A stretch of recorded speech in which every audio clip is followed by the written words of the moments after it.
Pada malam ke-30, Syahrazad kembali menyusun kisah yang akan memikat hati Raja Syahriar. Kali ini dengan kisah penuh keajaiban, intrik, dan keputusan yang tak terduga. Ia menegakkan duduknya dan mulai bercerita dengan nada penuh misteri. Kisah malam ke-30, Sang Pedagang, Penyihir, dan Keputusan Terakhir. Dahulu kala di sebuah kota besar di Timur Tengah, hiduplah seorang pedagang kaya bernama Hasan. Ia dikenal sebagai pria yang dermawan, berpengetahuan, dan sangat mencintai keluarganya, istri tercinta, Laila, dan putra mereka, Karim, yang baru beranjak dewasa. Namun, kebahagiaan Hasan terusik ketika kemalangan datang secara tiba-tiba. Suatu malam, saat ia pulang dari perjalanan bisnisnya, Hasan disambut oleh suasana rumah yang sunyi dan mencekam. Istrinya, Laila, yang selalu menyambutnya dengan senyum manis dan tangan terbuka, hilang tanpa jejak. Hanya tersisa sebuah surat yang tergantung di pintu kamarnya, ditulis dengan tangan yang gemetar. Di dalam surat itu tertulis, "Hasan, aku telah diculik oleh penyihir jahat. Jika kau ingin menyelamatkanku, datanglah ke Bukit Hitam di luar kota saat bulan purnama. Datanglah sendiri atau aku akan mati selamanya." Surat itu membuat Hasan gemetar ketakutan, tetapi tanpa ragu, ia bertekad untuk menyelamatkan istrinya.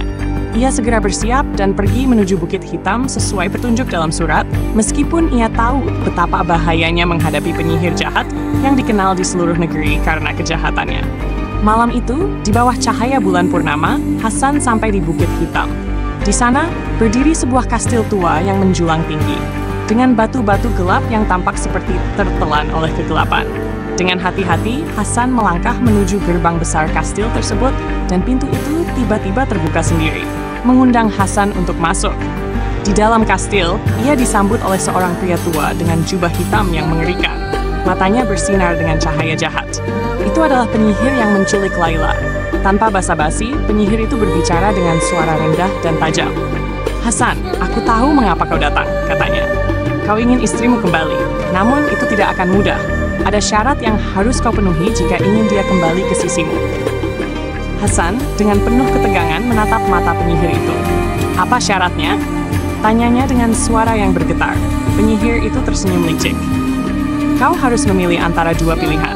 Pertama, kau bisa mengambil istrimu kembali, tetapi kau harus mengorbankan anakmu, Karim. Ia akan menjadi milikku selamanya. Kedua, kau bisa menyelamatkan putramu, tetapi istrimu akan tetap berada di sini, terperangkap dalam kastil ini selamanya." Hasan tercengang. Bagaimana mungkin ia bisa membuat pilihan yang begitu kejam? Menyelamatkan istrinya berarti kehilangan putranya, dan menyelamatkan putranya berarti meninggalkan Laila dalam cengkeraman penyihir selamanya. Jantungnya berdebar-debar, dan air mata mulai mengalir di pipinya. Ia tidak pernah membayangkan akan dihadapkan pada dilema yang begitu berat. Namun, sebelum Hasan bisa menjawab, penyihir itu menambahkan, "Atau ada pilihan ketiga. Jika kau bersedia menyerahkan nyawamu, maka istrimu dan anakmu akan selamat. Namun kau akan menghilang dari dunia ini, dan tidak ada yang akan mengingatmu. Hidupmu, segala yang pernah kau bangun, akan lenyap." Penyihir itu tertawa dingin saat menyebutkan pilihan ketiga itu. Di dalam hatinya, ia yakin Hasan tidak akan mampu membuat pengorbanan sebesar itu. Hasan berdiri di sana, hatinya diliputi kebingungan dan kesedihan yang mendalam. Ia mencintai Laila dengan segenap jiwanya, dan Karim adalah darah dagingnya, masa depan yang telah ia jaga dan bangun dengan penuh kasih sayang. Bagaimana mungkin ia bisa memilih antara keduanya? Dan bagaimana mungkin ia menyerahkan hidupnya, menghilang selamanya tanpa dikenang oleh siapapun? Malam itu terasa semakin dingin, seiring waktu yang terus berjalan, mendekati detik-detik keputusan.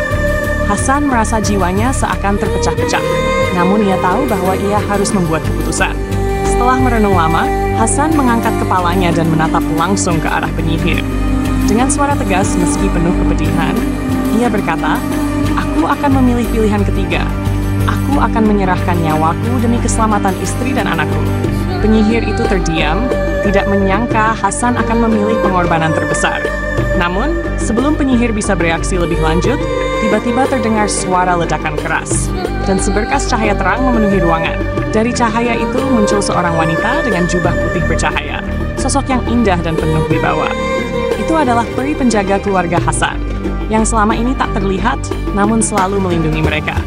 Peri itu berkata, "Hasan, Pengorbananmu adalah bukti bahwa cinta dan ketulusan hatimu lebih kuat daripada kekuatan jahat manapun. Karena ketulusanmu, kau tidak akan kehilangan istrimu atau anakmu. Dengan satu gerakan tangan, peri itu menghancurkan seluruh kekuatan penyihir jahat.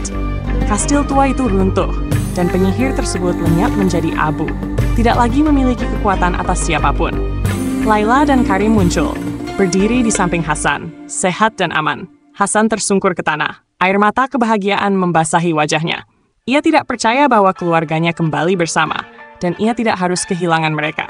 Peri itu tersenyum lembut, kemudian berkata sebelum menghilang, "Ingatlah, Hasan, bahwa kekuatan terbesar dalam hidup adalah cinta dan pengorbanan. Gunakanlah itu dengan bijaksana." Hasan, Laila, dan Karim pun pulang ke rumah mereka dengan perasaan syukur yang mendalam. Mereka hidup bahagia selamanya, mengenang malam itu sebagai bukti dari kekuatan cinta yang sesungguhnya. Shahrazad mengakhiri kisah malam ke-30 dengan keheningan penuh makna. Raja Shahryar, yang mendengarkan setiap kata dengan perhatian, tersentuh oleh kedalaman pengorbanan Hasan dalam kisah tersebut. Ia tidak hanya kagum pada cerita itu, tetapi juga mulai melihat cinta dengan cara yang berbeda. "Malam ini, Shahrazad," kata Raja perlahan, "kau telah menunjukkan kepadaku betapa berartinya cinta dan pengorbanan. Aku tak sabar menantikan kisah esok malam." Shahrazad tersenyum lembut. "Esok malam, Paduka, aku akan membawakan kisah lain yang tak kalah menakjubkan." Dan demikianlah, malam ke-30 berakhir dengan kesan mendalam di hati Raja Shahryar, yang semakin terpikat oleh kebijaksanaan dan kecantikan Shahrazad, baik dalam bercerita maupun dalam dirinya sendiri.